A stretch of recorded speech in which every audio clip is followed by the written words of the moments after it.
Welcome everyone to the CJS noon lecture for the 30th of October 2025.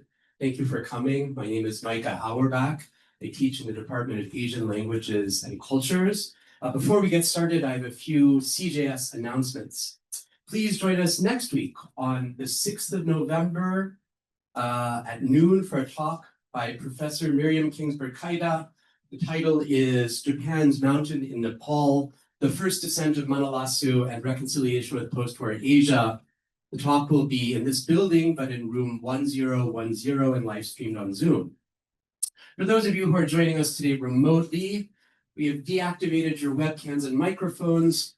When you want to submit questions, please use the Q&A chat box. And if you'd like closed captions, there's a live transcription feature enabled. Click on closed captions in the bottom right corner. I will now introduce the speaker, but before I do that, let me tell you how the rest of our meeting will go. Our speaker will talk from something like 12:10 until something like 1 p.m.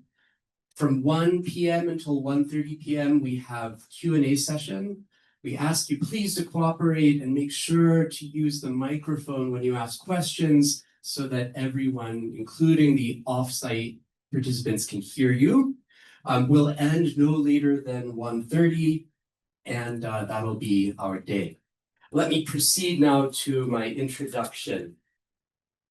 For the past several decades, humanistic inquiry into Japan as carried out in the English language has grown increasingly averse to topics representing authoritative canons of knowledge or literature or fine art, or which seem to represent socio-historical centers or elites.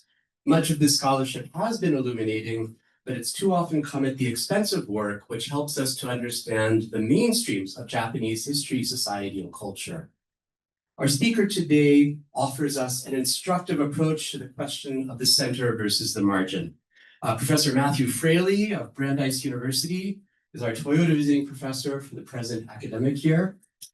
When I introduce him, I cannot do justice to every aspect of what is already a distinguished academic career in the study of literature in Japan. I will say nothing of his long years of service to the institutions that support that scholarship, including the Modern Language Association, the Association for Japanese Literary Studies. I also will not discuss his dozens of published articles in journals, book reviews, translations, chapters in scholarly collections, introductory essays, other than to note that he has published not only in English, but also in Italian and Chinese, and very extensively in Japanese.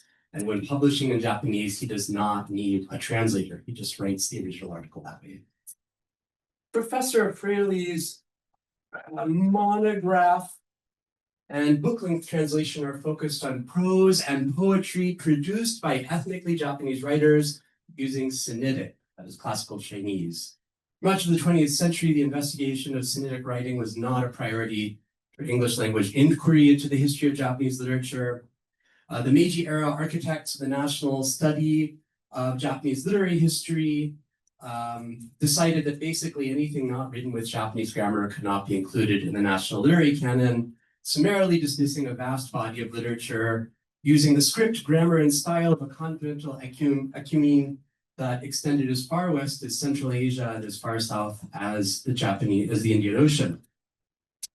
As is true for the study of Korea or Vietnam, students of Japan who read only the vernacular, even in its classical forms, I'd suggest have really unwittingly pushed themselves to the margins because they cannot access the vast bulk of historical data for the study of literature, religion, history, or other fields.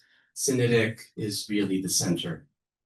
In exploring what seems to be a minor subfield of Japanese literature, Professor Fraleigh actually takes us deep into the neglected mainstream in the study of Japanese letters. His first two books offer a comprehensive treatment and translation relating to the life of the 19th century author Narishima Ryuhoku, scholar, public official, journalist, and diarist, used Sinitic to write not only about the pleasure quarters in Edo, but also to his journey in Europe. Professor Fraleigh tells me that he's now more or less reading the complete corpus of collected poetry talks, learned treatises produced in response to Chinese models, often written in Sinitic themselves. This is deeply learned stuff. Few of us working in the Anglophone humanities are capable of doing anything like it. With those words, I will turn the floor over to our speaker.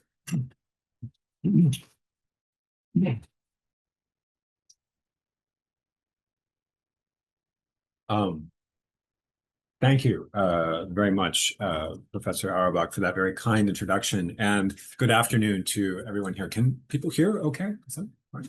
I would like to express my appreciation to the Center for Japanese Studies and to the University of Michigan. It's been wonderful to join the Japanese studies community here.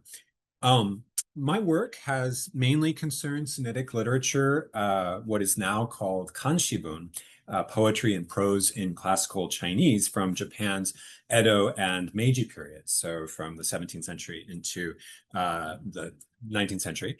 But today I'm going to be presenting on a relatively new project that looks at Sinitic poetry magazines published in post-war Japan. One of the most important sources for this project is the Sinitic poetry magazine Gayū, Friends in Elegance, which was founded by Imazeki Tenpō and run successfully by him until his death in 1970. I brought a copy. I'll pass it around.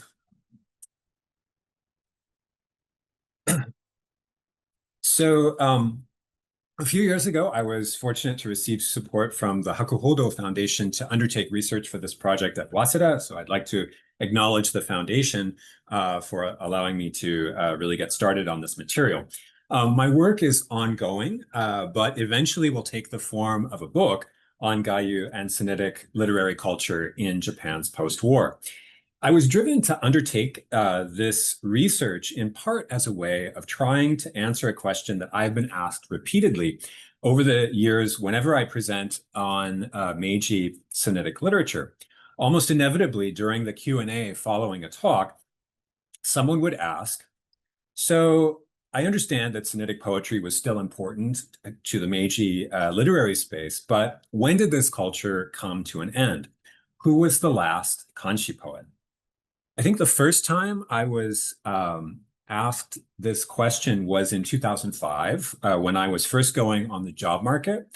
In preparation for my talk at Brandeis, where I started working in 2006, I was giving a mock talk focused on Narushima Ryuhoku, the subject of my dissertation and first books. After hearing my presentation about Sinitic literature over the Tokugawa Meiji transition, someone in the audience asked, okay, so what happened to kanshi in the decades after Narushima Ryuhoku? As I recall, I said something to the effect of, well, Sinitic genres continued to be important through the first 3 decades of Meiji, but as educational priorities shifted, especially after the Sino-Japanese War, new generations no longer learned to write it by default. Eventually, Japanese stopped writing Sinitic poetry in significant numbers. It was then that someone in the audience interjected, "Thank God." It made me laugh at the time, but at the same time, the outburst didn't reassure me that I had picked a winning research topic. That's perhaps even more the case for what I'm going to talk about today, Sinitic literature in Japan during the post-war period. In an article from 2006, Kotajima Yosuke takes up the question of the decline of Sinitic poetry in Japan's modern period. He begins with the matter-of-fact observation that Sinitic poetry composition never really ended in Japan. To claim that it did would be a rude disservice to those who remain practitioners, and as Kotajima notes, his own bookshelf contains collections by Japanese Sinitic poets published within the last decade. Moreover, one need look no further than one's local cultural center to see that Sinitic poetry composition classes remain part of contemporary Japanese society, though Kotajima suspects that their popularity among senior citizens may be in part due to their virtue in forestalling the onset of senility, bokeboshi. While recognizing the undeniable fact that there are individuals in present-day Japan who write and publish Sinitic poetry, Kotajima observes, whereas Sinitic literature once shouldered half the weight of Japanese literature, it has fallen from this erstwhile status to the level of what might be called merely a personal hobby. Groups that are organized around Sinitic poetry are regarded in general as clubs for the like-minded, and are not understood to be a collective of literary figures that can exert some level of influence upon the literary establishment. Kotajima aims in this article to sketch the trend line of Sinitic literature's decline as a force of significance on Japan's literary scene, and he proposes 5 significant time points. The article by Kotajima provides us with a clear picture of several important junctures in the modern history of Sinitic poetry composition in Japan. Yet one aspect of his narrative that I think is incomplete is its lack of attention to the rise of post-war Sinitic poetry journals. I should note that Kotajima does not intend his 5 time points to be exhaustive. He says multiple times in the article that one could add more points to the curve he proposes. That being said, I think his sketch seems to imply that the post-war was a period of inertia as far as Sinitic poetry is concerned, that the latent momentum that Sinitic poetry had acquired in the pre-war period gradually petered out. But today we will see how Sinitic poetry composition in the post-war period saw a moment of renewed vitality sustained by the founding of various journals, composition societies, and gatherings for Sinitic poetry aficionados. The most important source from my research has been the magazine Gayū, Friends in Elegance, which Imazeki Tenpō founded in 1951 and would go on to publish for nearly 20 years. Embarking on such a bold new venture at the age of 70 might seem quixotic, but Tenpō managed to build the magazine single-handedly into both an important vehicle for disseminating knowledge about the history of Japanese Sinitic poetry and a vital instrument for the perpetuation of this poetic practice.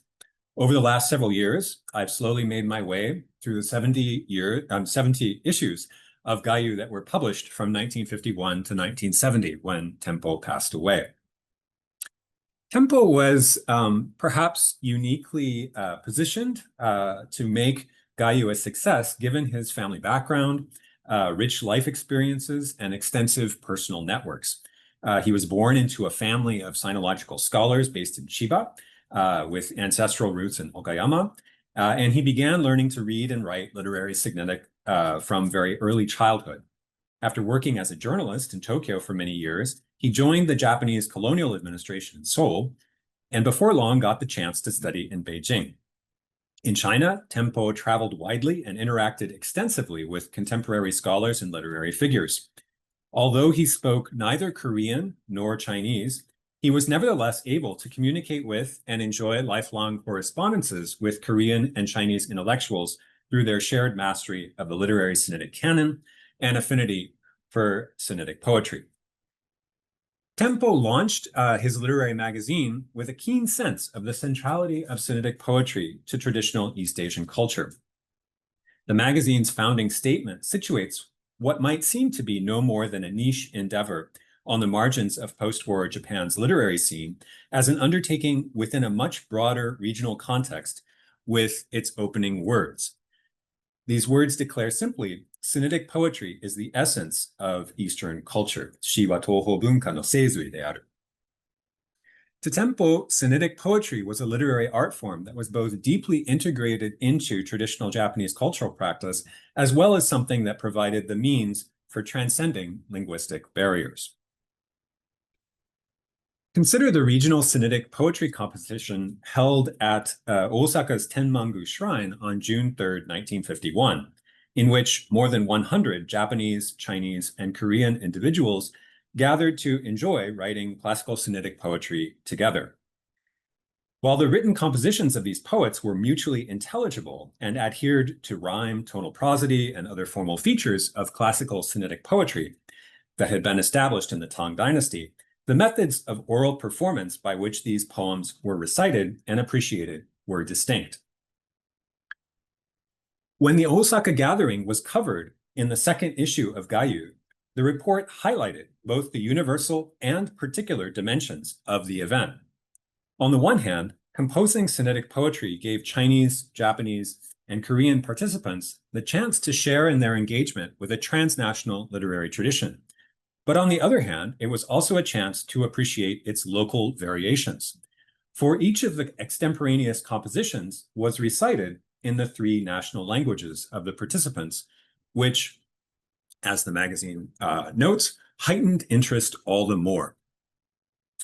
So to give an example, you can see here there are two poems that have been that were awarded prizes, one for being completed the fastest and the other for being the best. So the second one, Hirose Doshu's poem, right here.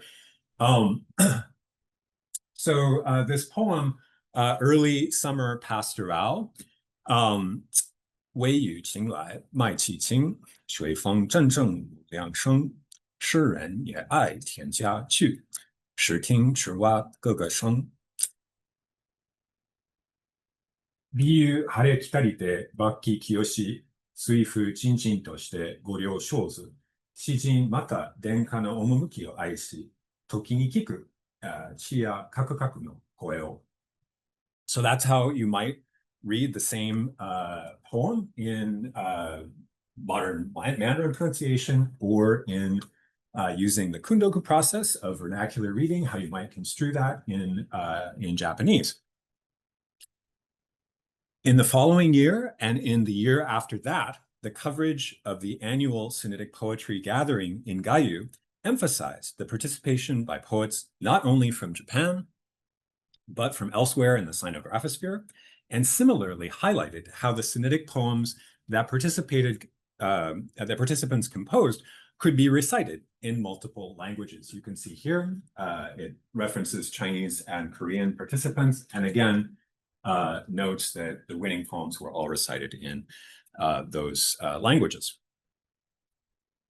So Gayū is actually not the only Sinitic poetry journal that was founded in Japan's post-war period, but I chose to focus on it for several reasons. The journal continued for nearly 20 years. It claimed a large number of eminent cultural figures from diverse fields among its readers and regular contributors, and it also served as a forum for amateur poets. It regularly featured compositions and contributions by non-Japanese individuals too. The national scope of Gayū is evident from this survey of Sinitic poetry societies that appeared in the 5th issue of the magazine. It lists roughly 30 groups devoted to the composition of Sinitic poetry. As you can see, they're distributed all throughout the country. Moreover, subsequent issues of the journal would go on to record the founding of new poetic societies. In my research thus far, I've found reference to some 30 additional local poetry societies beyond those listed here that are introduced in the magazine's pages. So in this way, Gayū served to connect small-scale local groups to a larger community. Yet, in spite of its national scale and the involvement of numerous cultural luminaries, Sinitic literature of post-war Japan remains largely unstudied. In reading through this body of literature, I've been interested not only in such basic matters as determining what sorts of people were taking part in this poetic culture, what kinds of poetry they were composing, and in what sorts of contexts, but also in trying to understand how poets came to think about the act of composing Sinitic poetry, how their views of Japan's Sinitic literary tradition evolved, and how they understood the significance of Sinitic poetry in a broader regional context. So what did Imazeki Tenpō mean when he said that Sinitic poetry is the essence of Eastern culture? Well, I think his framing of Sinitic poetry deserves our attention. He's clearly cognizant of China, as the native land of Sinitic poetry, but also recognizes it as indivisible from Japan's own thought and language. So he says, the Sinitic poetry of our land at some point became fused and assimilated within our thought and language. It can neither be forgotten nor discarded. While Sinitic literature was obviously of foreign provenance, Tenpō highlights here how it had been an inalienable part of traditional Japanese culture from the very beginnings of literacy. What's more, he asserted that it was of value to Japanese literature at present and into the future.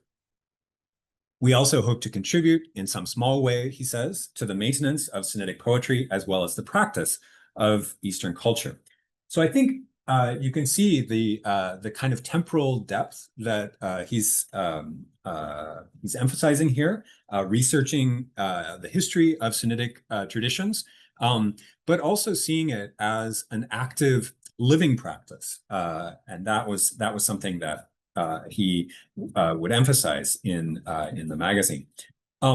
So his fundamental understanding, I think, overlaps with the views of his friend, the eminent sinologist Suzuki Torao. In the magazine's second issue, Tenpō gathered some recent remarks by Suzuki under the title Dr. Hyoken's Views of the Future of Sinitic Poetry. Suzuki Hyoken says, to understand well the literature of another nation, one needs to put himself temporarily in the position of a person from that other nation and create that literature himself. And he also goes on to say, if composers of kanshibun completely disappear, it will mean that the level of understanding of it also declines, and as a result, that the opportunity to invigorate Japanese literature also declines. In another essay published early on in Gayū, the prominent sinologue Shionia On Setsuzan makes a similar point about how integral sinology, or perhaps we should call it the study of sinographic texts, was to Japanese traditional culture. He says, by being construed through gloss reading or vernacular reading, which is the process I was making reference to before, where you take a Sinitic text, construe it through the Japanese vernacular. By being construed through vernacular reading, kundoku, works of literary Sinitic have long functioned as classics of our land, and as such have served to cultivate the national character.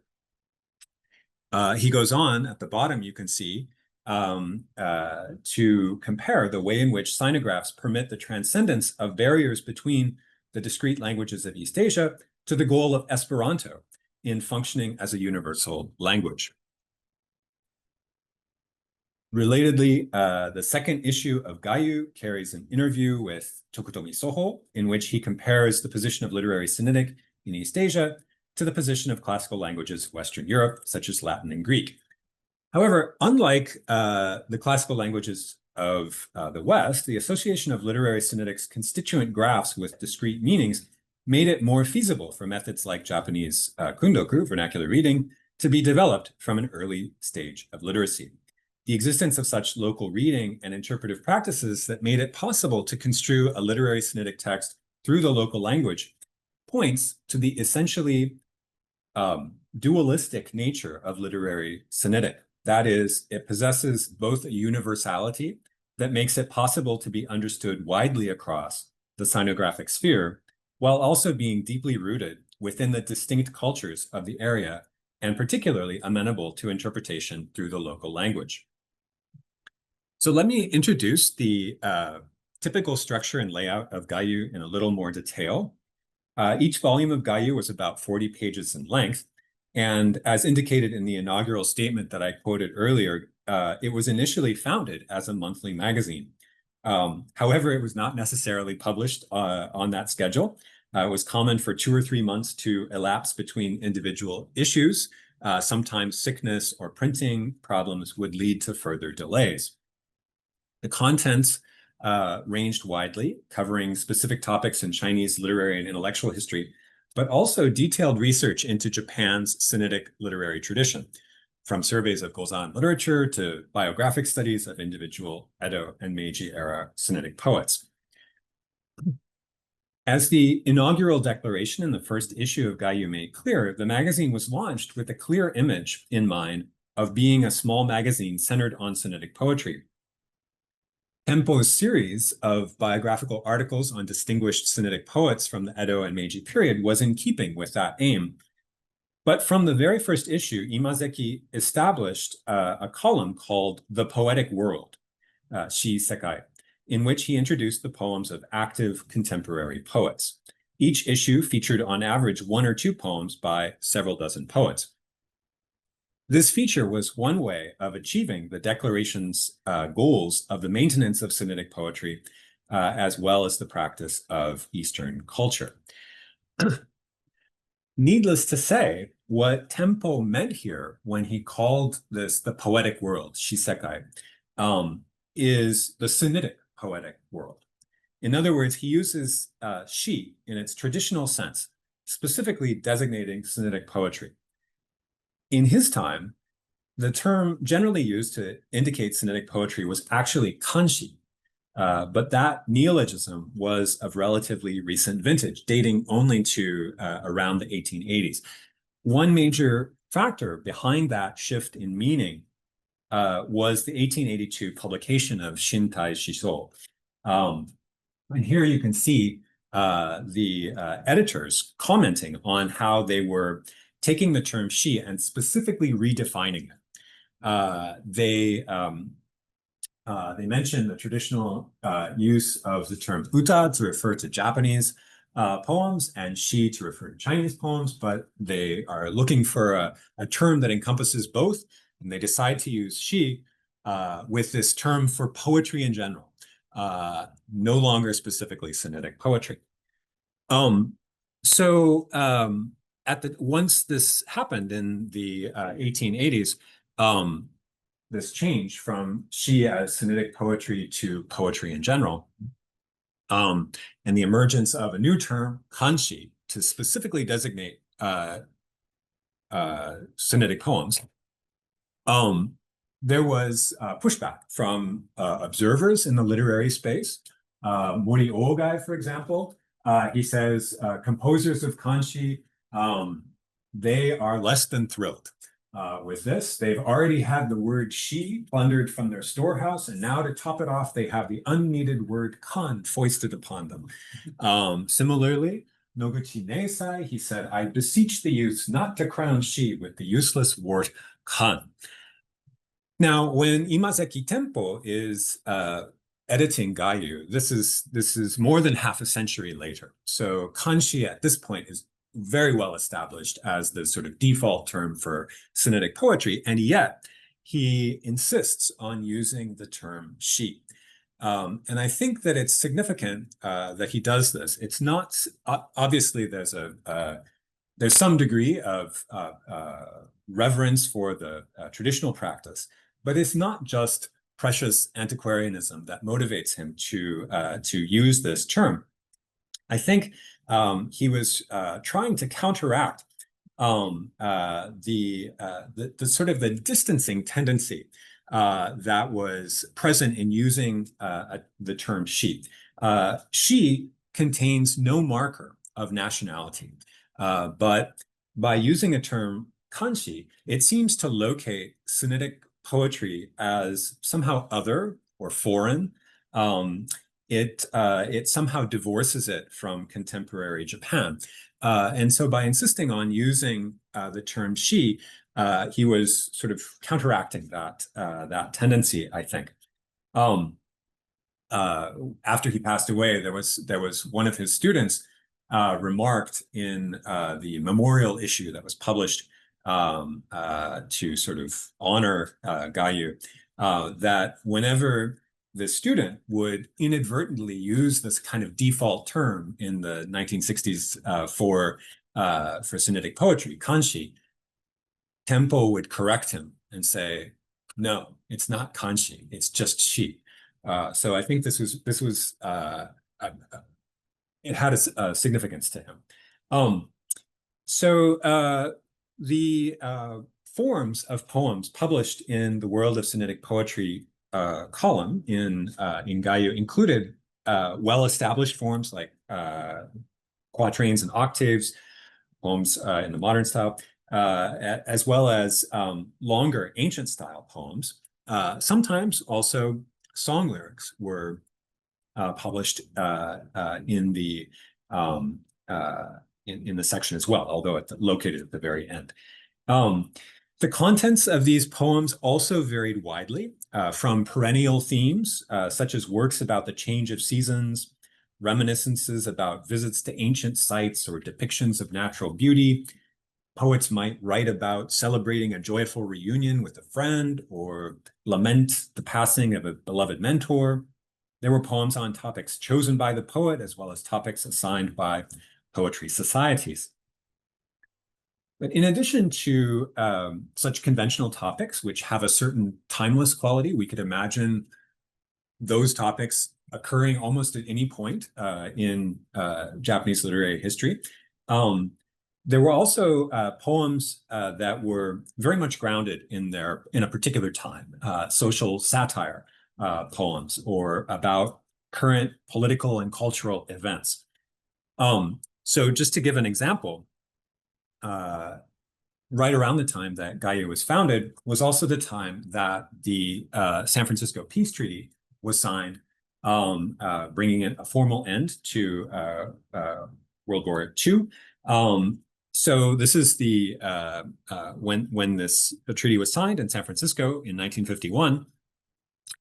In Gayū were published many poems that were celebrating the arrival of peace, very hopeful celebrations about the founding of the United Nations. You can see a couple of examples here. In the Bay of the Golden Gate, high in the autumn sky, bursts the dawning light of a world at peace. The rising sun flag raised atop towering buildings in the cloudless fall skies of San Francisco, clear weather for Japan, and so forth. In formal terms, these are quatrains, of course, but there were also much longer poems, like this poem. This is one poem that's 120 rhymes, 240 lines long, about celebrating the coming of peace. So there's a tremendous variety in formal terms, and also in terms of content. The poems that I just showed very much are celebrating the kind of arrival of a post-war order, and are very optimistic about that. And but we also see published in the magazine poets such as Kokumuzan, who is expressing ambivalence about the fact that relations between Japan and its Asian neighbors had not yet been normalized at this point. So there are also, in addition to the comments about the current events of political significance, there are also examples like this one, where composers developed new themes in keeping with cultural changes. As Cold War tensions rose in the winter of 1957, the Soviet Union succeeded in launching Sputnik 2. Aboard the satellite was the dog Laika, demonstrating the potential for human beings to undertake space flight. In the following year, a poet named Shimizu Fuhaku published a work entitled Ballad of the Space Dog, Uchuken no Uta, in the Poetry World section of Gayū. So Shimizu's poem weaves in numerous allusions to dogs from classical literature, as well as dogs in astronomical lore, to humorously commemorate this remarkable feat. So the beginning goes, dogs in the night sky, the constellations Canis Venatici, Canis Major, and Canis Minor. Chinese astronomers named a comet the heavenly dog star. And in the 34th year of the cycle, on the 3rd day of the 11th month, a dog flew through the heavens. Who would dare call the Soviet Union mere running dogs? Who would think they could beat the Americans and the British to it? And so on. So the man who wrote this verse was Shimizu Shinichi, a Shizuoka-based pharmacist and amateur astronomer. While not a professional poet, he was one of the many aficionados of Sinitic verse who were regular readers of Gayū, and who contributed to the magazine's effort to maintain Sinitic poetry as an active, expressive endeavor in post-war Japan.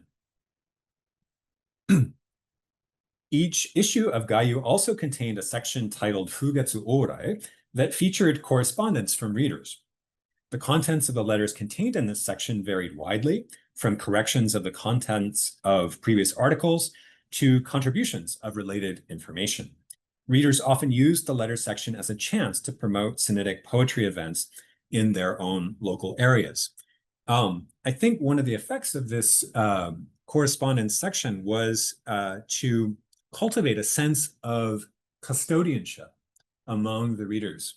There were opportunities for anyone to contribute and take part in this cultural enterprise, whether they wrote Sinitic poetry or not. So there are many contributions from people who write in letters. They're not contributing poems to the magazine, but are commenting on stories that are related to contents that have appeared in the pages of the magazine. Among these, the many letters in the correspondence section were ideas that readers had proposed about how to preserve and nurture traditions of Sinitic poetry composition and appreciation. So one reader proposed that methods for reciting Sinitic poetry aloud might be formalized and broadcast on the radio. Another reader suggested that copies of Gayū might be distributed gratis to junior high teachers. Those who send in their poems to be published in Gayū's poetic world were a diverse group that suggests something of the breadth of the Sinitic poetry scene in post-war Japan. So you can see lots of sinologists, eminent sinologists, professional poets. I'm not going to talk about them today. I'm just going to focus on the diplomats and the amateur poets. Perhaps some of the less expected individuals to contribute. So out of the 415 or so individuals who contributed poems to the magazine, a surprising number were current or former diplomats. And some of them were individuals whom Tenpō had associated with during his years in Korea and China. So for example, there's this series of poems by a man named Okada Kakko. And from the contents of these poems, it was possible to determine that the author was Okada Kanekazu, who had worked as a diplomat. Before the war, he had been posted as a Japanese foreign minister in South Africa.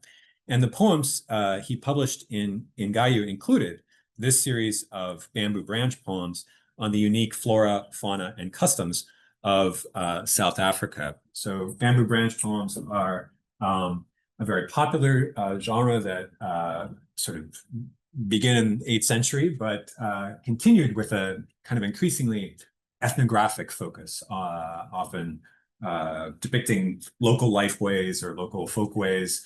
And so that was the form that that Okada chose to talk about his experience in South Africa.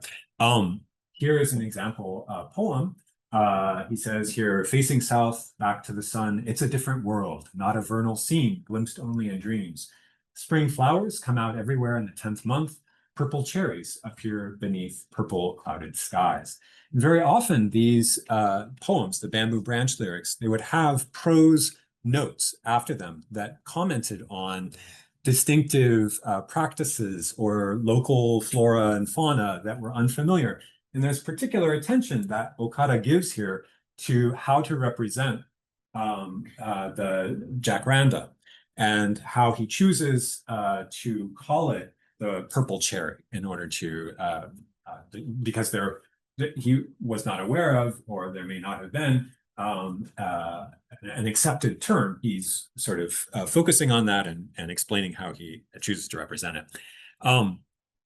If we look at Tenpō's own poetry collection, we can see that he actually knew this man, Okada Kakko, the diplomat.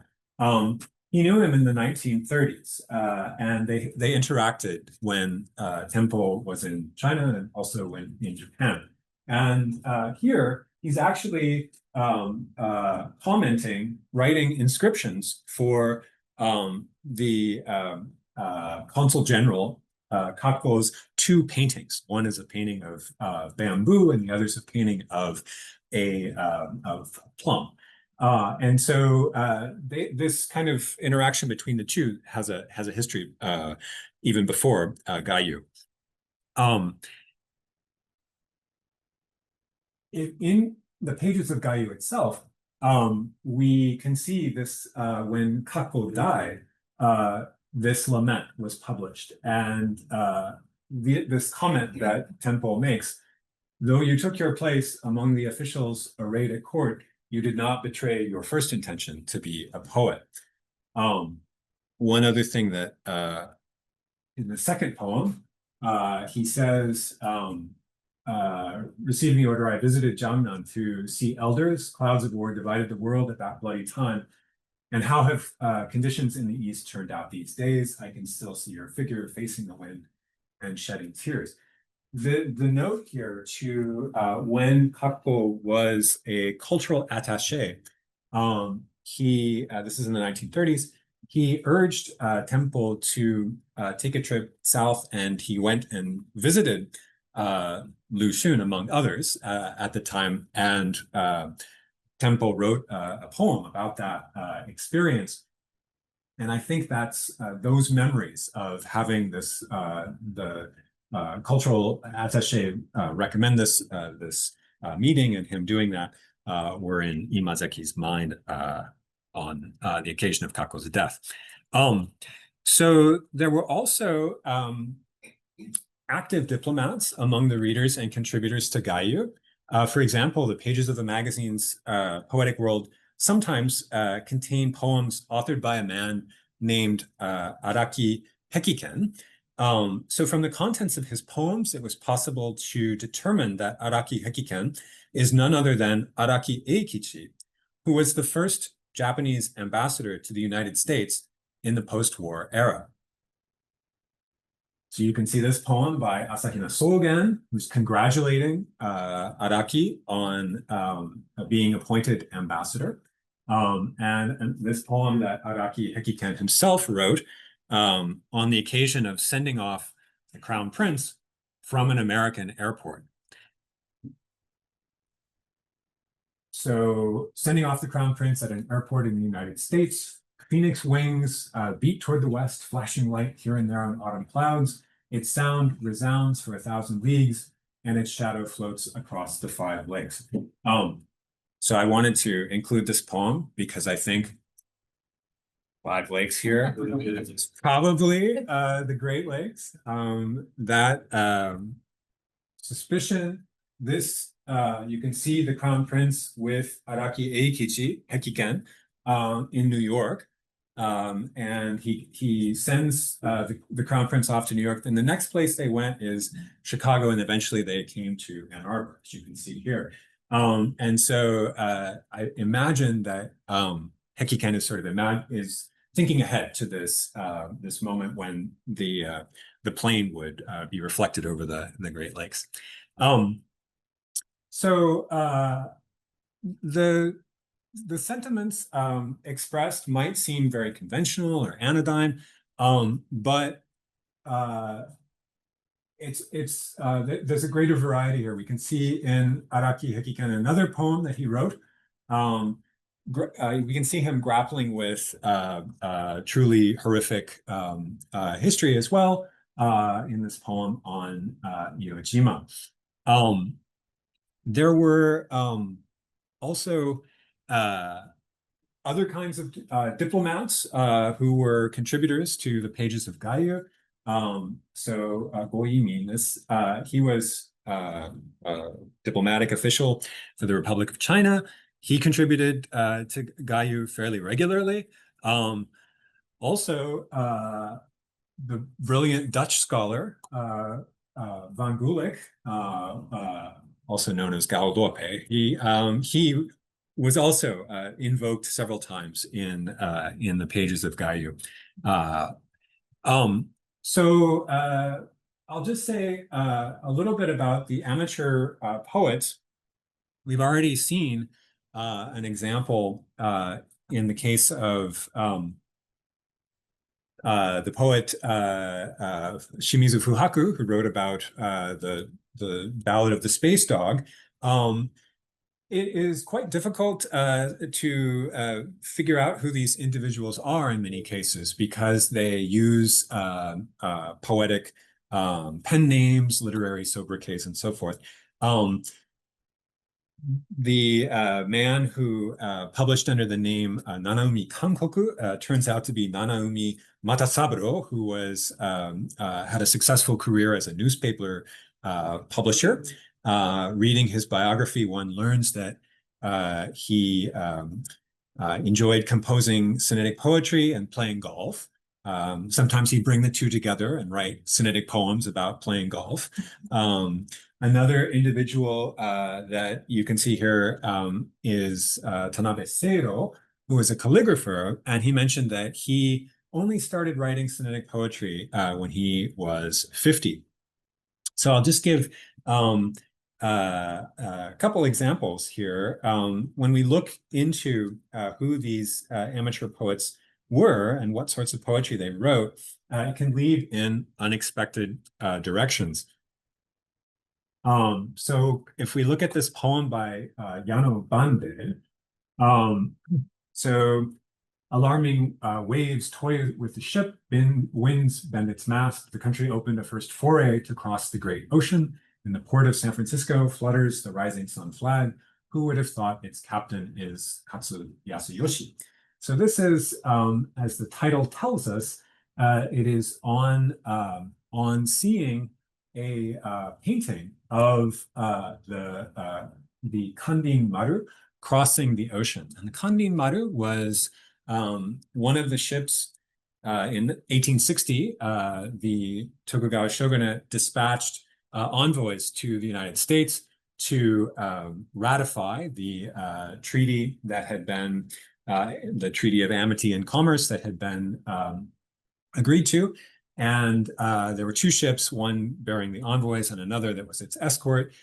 The man who captained the escort ship, the Kandin Maru, was Katsukaishin. So this was a great achievement that showed that Japanese mastery of naval technology at the time.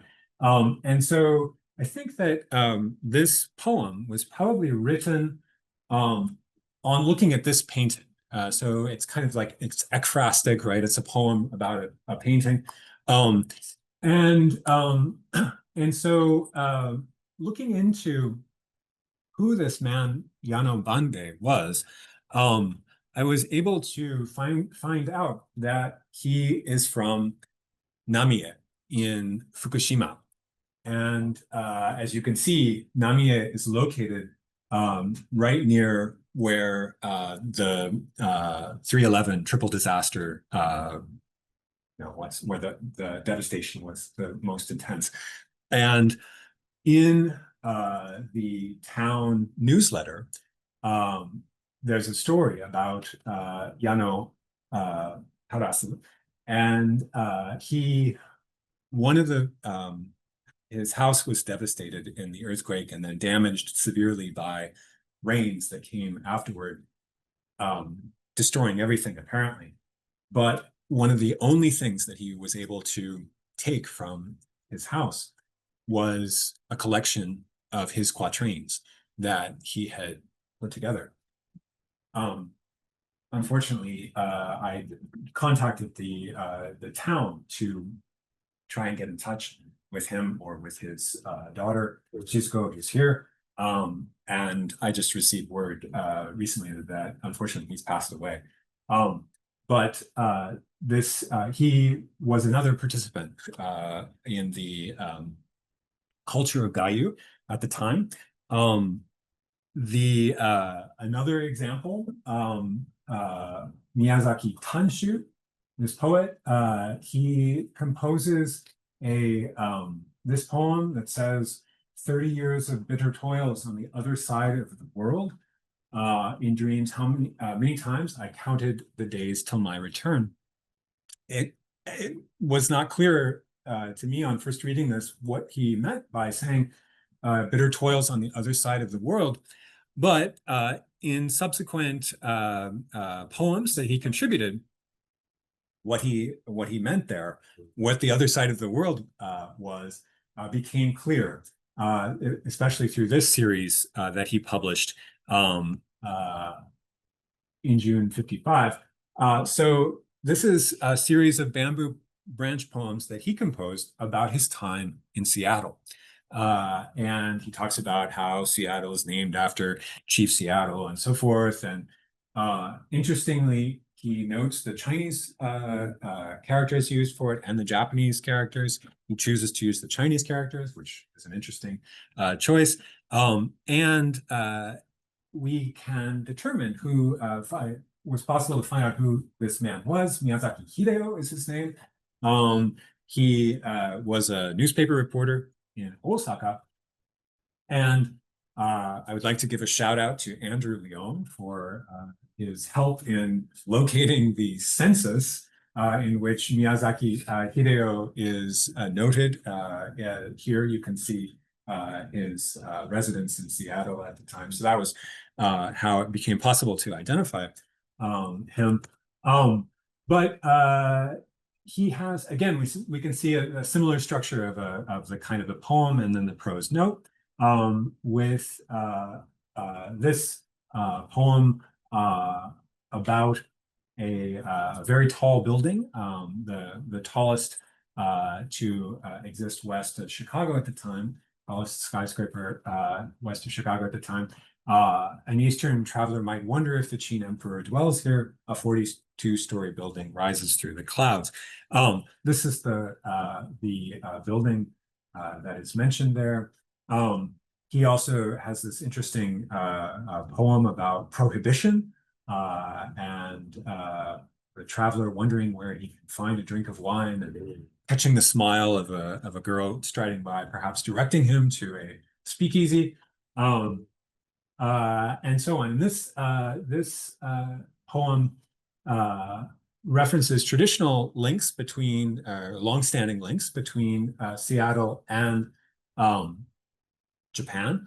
I hear that a Japanese ship once established the basis and the goods of 5 continents were gathered here, yet Western values differ from Eastern values, and an anti-Japanese wind now blows through the city. So this is from Miyazaki's other writings. We can learn of his frustrations with rising anti-Japanese sentiment and bitter racist experiences that he had before he returned to Japan prior to the beginning of World War II.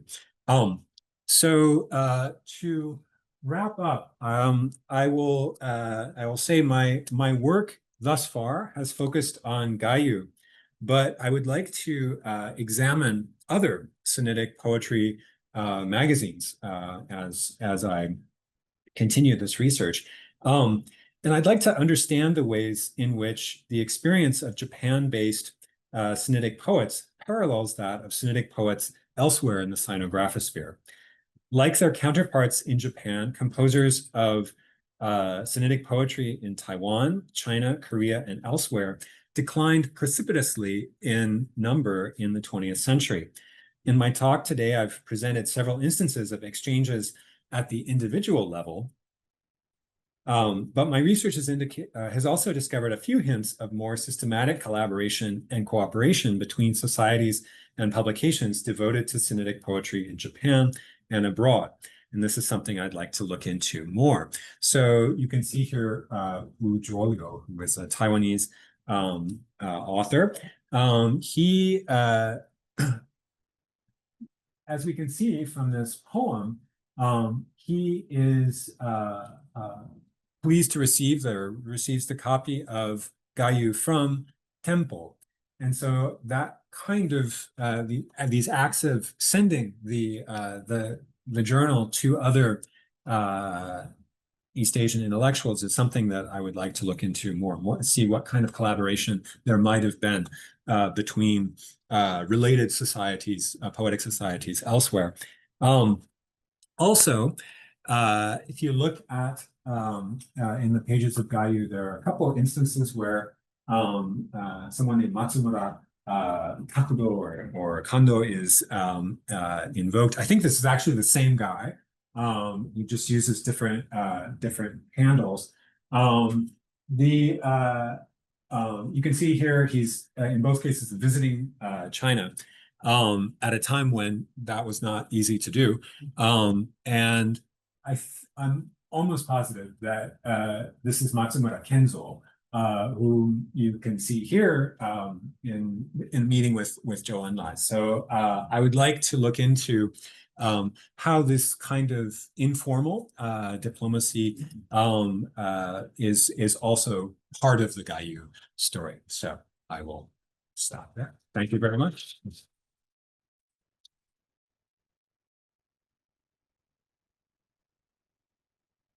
Thank you, Professor Fraleigh, for a fascinating talk. I'll be happy to conduct the Q&A. We have only one microphone. It's going to need to be passed between me and the questioner. And the floor is open. Yes, please. Thank you very much. This was a really rich and fascinating talk, and I also enriched my English vocabulary. I wasn't the only one who noticed the word. And you do know how to please your audience by bringing in Michigan. But my question is, and you kind of touched on this, and there are two questions. So one is about the relationship to mainland China, because I think throughout this Gayū project, I can sense a feeling of loss, some kind of wistful longing for China. And yet, I also do know that some people are almost happy not to be able to go to China, because then you can create an imaginary China. I mean, I'm thinking of Western sinologists, like I worked with a professor who translated the All Men Are Brothers to Swedish, and he said, look, I've never had the ambition to go and visit places because I won't have them alive in my mind. So is that one of the things that are going on here, that it's coping with loss, but also embracing loss of the real China? So that's number one. And number two is, you mentioned sure, but I only saw Zi coming up once. So could you tell us a little bit more about the extent to which they explored that? Because that is linked to Mao's poetry. Because Mao didn't publish in sure, it published in Zi. And did they venture into that, or so? Okay, thank you for those two very interesting questions. Maybe I'll start with the second one.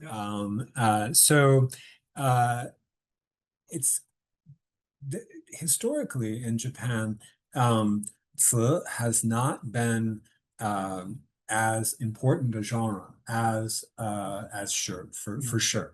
And there's actually there's a scholar at GW, George Washington University, Brendan Morley, who has been researching this topic. Why is so unpopular? And so, like, you can find a couple examples in very old cases. There are a couple people in the Edo period who are interested, but it's pretty minor.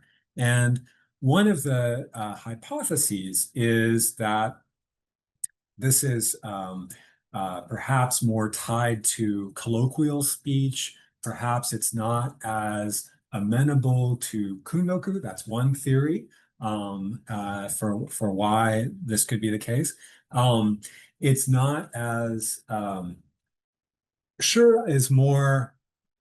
It's kind of a fixed pattern, right? And I guess it has its own fixed patterns too. But it's I guess it's maybe easier to teach sure than it is to teach Zi, is perhaps another factor.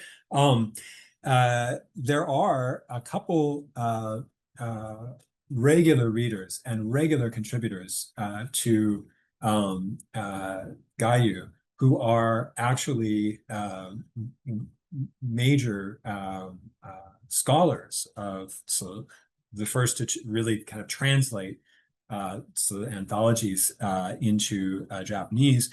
the woman who does that, she is actually a regular reader of Gayū and writes in frequently. And there's a father and son couple of enthusiasts who are also regularly contributing. But as for your first question, on the kind of travel to it, like actual China versus a kind of imagined or a kind of nostalgia for something that's lost. That's a really interesting possibility. I think that there are, I was struck by how it seemed to me as I was reading through the pages of Gayū that Imazeki Tenpō is really interested in publishing these accounts, like by Matsumura, of his travel experience. And he devotes, like anything that Matsumura writes about his travel experience, it's going to be in Gayū. And he like takes sections from Matsumura's sort of reminiscences and things and puts them in the journal. So I think there is a real curiosity. And sometimes there are a couple instances where Tenpō is trying to locate someone who has disappeared. And he says, I'm trying to, has anyone heard about what's happened to so-and-so? And, you know, so I think there is a real interest, at least by Tenpō, although I don't think he returned after the war. I'm not sure about that, but he like all through up until the war, he was back and forth all the time. So yeah, it'd be interesting to. Thank you. Further questions? Yes.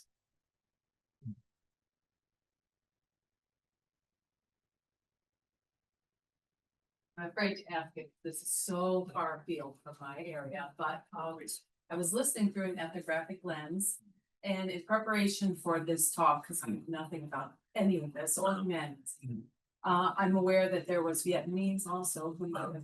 Oh yes, definitely.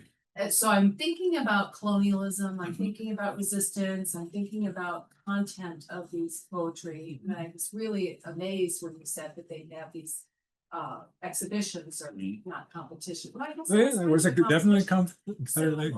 Were there instances that you can gather of people sort of going through this process but saying something that's somehow unpopular or against one or the other? So it's just really interesting ethnographically. And then Vietnam, the fact that you didn't mention Vietnam is kind of interesting just in and of itself, because that's somehow an outlier. And are there other outliers like that? So it's a combination of questions. Yeah. Okay. So thank you. There's a lot of many instances throughout the tradition where there's a kind of a use of Sinitic poetry for a kind of satirical effect. And, you know, ostensibly you're saying one thing, but in fact, there's this additional meaning. And a lot of, you know, there's a rich hermeneutic tradition of kind of clarify or theorizing about what the political, you know, from the very earliest stages of you know, the poetic tradition. So I think that's always been part of the scene. You mentioned the kind of competitive aspect in the context of, and I think you sort of the idea of nationalism was in your question. What comes to mind are instances in, I don't think there are nothing that I can immediately think of in Gayū, but certainly in the early modern period, there are instances where Korean and Japanese, Chinese envoys and sort of embassies are encountering each other, and Vietnamese also, and often when they have poetry contests or competitions, they will get very intense and very heated, and sometimes they even use words like shūjan, or like poetic war between them. And some of the, like, if you read there's a Korean scholar who wrote about something called the Dongpo tea, which is like the Sudongpo style, and it is the most recondite, like how you just can't even believe the kind of complexity of the jokes and the how difficult the challenges were that they would issue to one another, like, can you understand this riddle, and so on. So yeah, there's a lot of kind of rivalry that we see there, and one-upsmanship that is evident. Yeah. And, Any other outliers? Was it only yes. So Vietnam, I have not seen references in to sinographic texts in Vietnam in the pages of Gayū, but certainly there, that was I think it's there's Vietnam as a kind of, is it is it East Asia? Is it, yeah, and so on. And in terms of the sinographic sphere, definitely yes. So yeah. What you mean? For sure, yes. Any further questions for our speaker? We have plenty of time.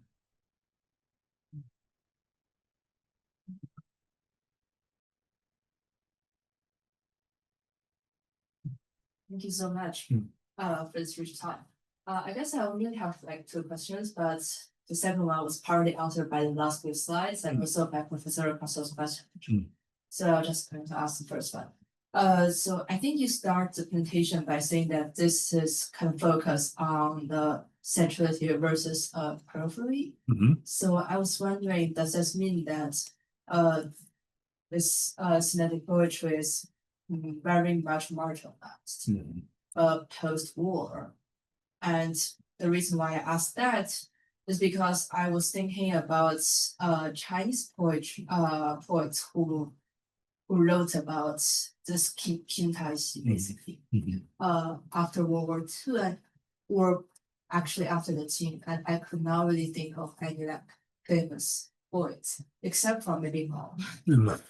Yeah, and I think the last slides where you show that the Taiwan is poets kind of like a reference to, and they had this communication with Japanese poets, and then he used the term as culture powers, and it's very interesting. And yeah, because it kind of debunk this binary of like otherness and like the our like that ourselves. So the identity part is kind of interesting. So yeah, I guess that's the question. Yeah, that term, Siwan, this culture of ours, that's a term that you can see invoked often in Japanese writings about Sinitic culture, and especially a kind of, when there's a sense of a kind of a collective membership or collective custodianship or participation in a shared cultural practice. Very often that term is invoked. Tongwan, right? Dogun is another one, right? Same script, same culture. That's those terms get invoked a lot. In terms of center versus periphery, this is, I think, sort of reminds me of Professor Auerbach's comments at the beginning. I think Kato Shuichi maybe has a remark somewhere where he says that kind of canonical vernacular Japanese literature is literature of outsiders, literature of women who are, are elite, sure, but outsiders. And literary Sinitic, this is the center. This is the literature of the authorities, and so that's true for much of Japanese literary history. But after the national literature kind of the consolidation of national language and national literature discourse in the modern period, third decade of Meiji onward, it very much gets jettisoned to the periphery. I think one of the things that surprised me in reading through the issues of Gayū is that there are people who are still very much central, kind of mainstream literary figures, cultural figures who are readers of Gayū and are writing in. So, for example, Nagai Kafu, the writer, he writes in. His father, of course, Nagai Kagen, was a very prolific Sinitic poet. But he's writing in. The guy who edited the Kojien dictionary, Shimura Izuru, he writes in. The journalist Hasegawa Nyozekan is writing. Aizu Yaichi, a poet. Lots of people who, even if they're not Sinitic poets, they're interested in reading about this culture or taking part in that way. So I think even as it became marginalized, there was Gayū made it possible to be even if it would never be central in the way it once was, to be sort of accessible to a broader audience. Thank you. We have a question from the chat. I'll read it aloud, and I'll try to make sense of it as best I can. This is from Adrian Pandesan. Dear Professor Fraleigh, thank you for your fascinating talk and materials. My question is about the relationship between the earlier Kanchi traditions with the earlier Kanchi traditions in the modern period. Today you introduced Gayū in its post-war time and emphasized some of the particularities of Kanchi, or I guess, composition in the 1950s, but I'm reminded of similar strategies that you have explored in your book on Ryūhoku, who also had to navigate a changing world as a poet, among other things. I was wondering if you could spend some words telling us about similarities or differences in strategies you encountered with your earlier work and your current project, what they might tell us about the place of Shura composition, appreciation, and culture in these distinct but contiguous timeframes. Best, Niels. Thank you, Niels, for that question. That's a lot to think about there. I think one in terms of the strategies or different kinds of approaches to Sinitic poetry, I think there is, you can see certainly coherence with a poet like Ryūhoku in terms of reference to contemporary events, and certainly that was something that was very much part of his world as well. Many of the kind of the range of poems that Ryūhoku explored, you also see explored in Gayū. I would say that one thing that I have not seen in the pages of Gayū that you do see in Ryūhoku is an interest in comedic or highly satirical, sort of almost a kind of hybridization. So Ryuhoku was famous for writing these chronicles of urban culture, and that were quite satirical and also mixed registers. So on the one hand, you have apparently a very kind of stodgy, stiff, Sinitic packaging for content that occasionally would be very vulgar, sometimes explicit in some ways. And that's something that I think I have never seen in Gayū. So that was not a sensibility that Imazeki Tenpō sought to cultivate, at least as far as I can tell, in the pages of this magazine. Any further questions for our speaker? Not, I've got one, but yours are probably more interesting. This isn't exactly a question about registers, but it is a question about vocabulary.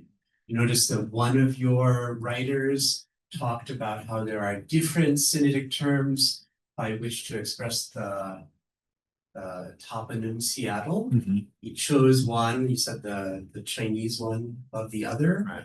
And I noticed in several of the poems that distinctly Japanese place names are being used. I noticed one of the poems included a compound that is certainly in Chinese, but it looks a lot like Nipponbare. Nipponbana, sorry, or Nippon, the Japanese clear skies. Nippon, anyway. Is it okay that these poems include compounds like, Soviet Union and Minister for Culture? Nobody writing in and saying these don't sound like Tang Dynasty words? So that's an interesting question, and how to make the it's always a sort of a balance between Imazeki Tenpō wrote about having new content in an old form, right? And so being kind of amenable to new cultural phenomena, new terms, and so forth, while also being recognizably in this older form was a balance that was important for poets to try and strike in some way. This is the case not just in the modern period with the writers who are contributing to Gayū, but in the Edo period as well, and even further back. One thing that comes to mind is a famous poem that is written by a mid-Edo poet about an episode from the medieval Japan, and the poet uses the kind of established Tang term, like this is the equivalent of this office in the Tang court, and so that's good from one perspective, but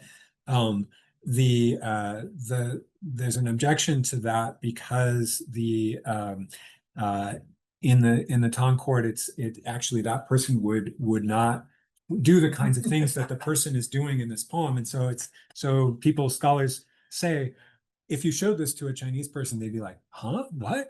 And so it's not good for that reason. So certainly there's a long-standing at least interest in or theoretical implied reader, imagined reader, of a kind of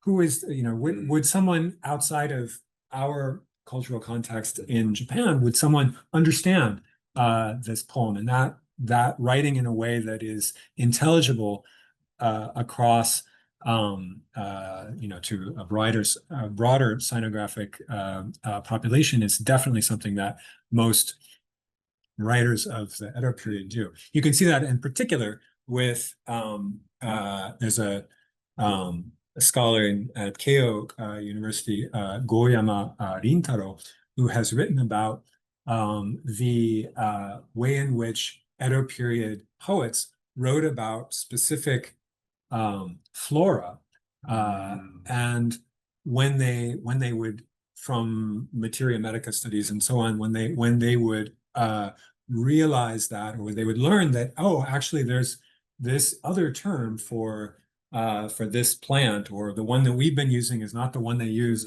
elsewhere. What do they do with that? And most there's a variety of responses, but most of them are mindful of intelligibility into the broader sinographic, even if no Chinese readers were necessarily reading at the time. There's a kind of consciousness of that.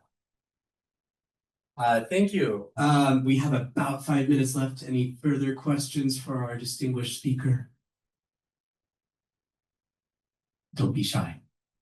Nothing else in the chat except, I think, for a thank you note from your previous questioner. Oh, yes, go ahead. Thank you so much, Professor.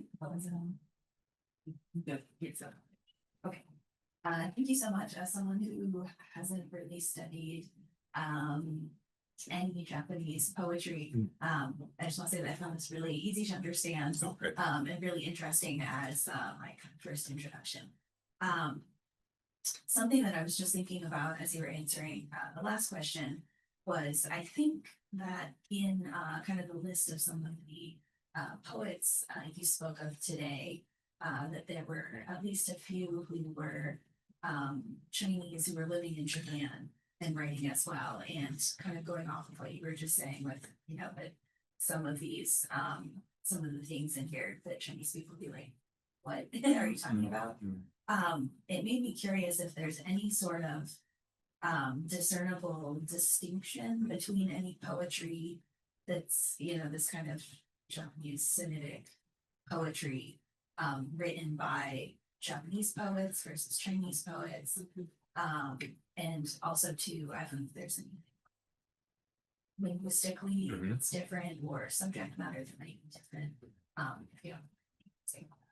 That's a very rich and complicated question. I think we can say for sure that there are different genres that are popular in one context versus another. There are different associations that certain images might have. One of the examples that's often given is the image of the ocean, which might seem like universal or something, but for many Tang poets, the ocean was maybe something that they had never seen, or was something fearsome, or something dark and ominous, and that's not the image that the island, nation of Japan, and that's not what is the kind of conventional association for many Japanese poets. So there are differences like that. There are I think this kind of goes back to the question of